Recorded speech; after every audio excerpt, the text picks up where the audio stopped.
નમસ્કાર, પલ એક્સપ્રેસ ન્યૂઝમાં આપનું સ્વાગત છે। વડોદરામાં વફાદાર શ્વાન એનાના અવસાન બાદ પરિવારે આપ્યો માનવતાનો સંદેશ। જ્યાં સુધી શ્વાસ ચાલ્યા ત્યાં સુધી વફાદારી નિભાવી અને જ્યારે શ્વાસ અટક્યા ત્યારે પરિવારે પણ ધર્મ નિભાવ્યો। અબોલ જીવો પ્રત્યે ક્રૂરતાના આ યુગમાં વડોદરામાંથી પશુપ્રેમનું એક એવું અદ્ભુત અને વજનદાર ઉદાહરણ સામે આવ્યું છે જે સમાજની આંખો ખોલી નાખશે।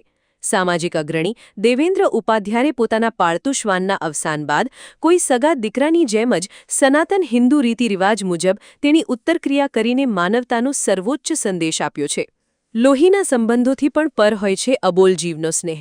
વડોદરામાં શ્વાન એનાની આત્માની શાંતિ માટે વિધિવત રીતે વૈદિક મંત્રોચ્ચાર અને ભજન કીર્તન સાથે શોકસભા યોજાઈ, જેમાં આખો પરિવાર ભાવુક દેખાયો। હિન્દુ સનાતન પરંપરા અનુસાર શ્વાન પંચમહાભૂતમાં વિલીન થયા બાદ શાસ્ત્રોક્ત પદ્ધતિથી તેના અંતિમ સંસ્કાર કરવામાં આવ્યા હતા। પશુપ્રેમની પરાકાષ્ઠા તો ત્યારે જોવા મળી જ્યારે દેવેન્દ્રભાઈએ એક પિતાની જેમ પૂર્ણ શ્રદ્ધા અને આદર સાથે પવિત્ર નદીના જળમાં એનાના અસ્થિ અને ફૂલોનું વિસર્જન કરીને તેને મોક્ષ તરફ વિદાય આપી। આ કિસ્સો સાબિત કરે છે કે પશુ માત્ર ઘરની ચોકી કરવા માટે નથી હોતા, પરંતુ પરિવારનો હિસ્સો હોય છે। દેવેન્દ્ર ઉપાધ્યાય અને તેમના પરિવારે દરેક જીવમાં શિવ જોવાની સનાતન પરંપરાને ખરા અર્થમાં સાર્થક કરી બતાવી છે।